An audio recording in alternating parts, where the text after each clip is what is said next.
আসসালামু আলাইকুম ভিউয়ার্স, আজকে আমরা চলে এসেছি কুষ্টিয়ার আলাউদ্দিন হাটে। কুষ্টিয়ার হাটগুলোতে আনুষ্ঠানিকভাবে গতকাল থেকে কোরবানির পশু বেচাকেনা শুরু হয়েছে। গতকাল হাট শুরুর প্রথম দিন বিকেলে কুষ্টিয়ার আলাউদ্দিন হাটে গিয়ে ক্রেতাদের ভিড় দেখা গিয়েছে। প্রথম দিনের তুলনায় হাটে গরু ছাগল বেশি বিক্রি হচ্ছে বলে জানালেন হাট সংশ্লিষ্ট ব্যক্তি ও হাটের কোরবানির পশু আনা বিক্রেতারা। ক্রেতারাও দাম নিয়ে তাদের সন্তুষ্টির কথা জানিয়েছে। সরেজমিন দেখা যায় আলাউদ্দিন হাটের নির্ধারিত এলাকা ছাড়িয়ে মেহেরগনি এবং বাঁশবাগানের মধ্যে ত্রিপলের ছাউনি ও প্যান্ডেল খাটিয়ে গরু রাখা হয়েছে। সারা দেশ থেকে গরু নিয়ে আসা পাইকার ব্যবসায়ী ও খামারিরা নিজেদের গরু এসব ছাউনির নিচে বেঁধে রেখেছেন। হাটে প্রবেশের মূল ফটকে ক্রেতাদের সমাগম দেখা গেছে। কেউ পছন্দের গরু কিনে বাড়ি ফিরছিলেন, কেউ আবার কোরবানির পশু কিনতে হাটে ঢুকছিলেন।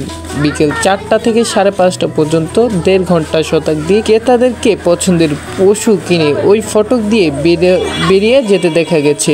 ছোট ও মাঝারি আকারের গরু বেশি বিক্রি হতে দেখা গেছে। এসব গরু 72,000 থেকে 1,10,000 টাকার মধ্যে কিনেছেন বলে জানালেন ক্রেতারা।